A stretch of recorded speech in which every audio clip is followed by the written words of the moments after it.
كما أوحينا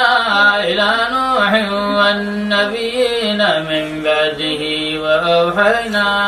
إلى إبراهيم وإسماعيل وإسحاق ويعقوب والأسباط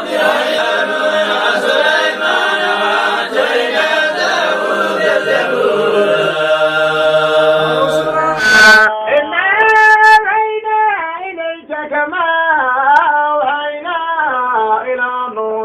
والنبيين من بعده وأوحينا إلى إبراهيم وإسماعيل وإسحاق ويعقوب والأسباط وعيسى ويونس وسليمان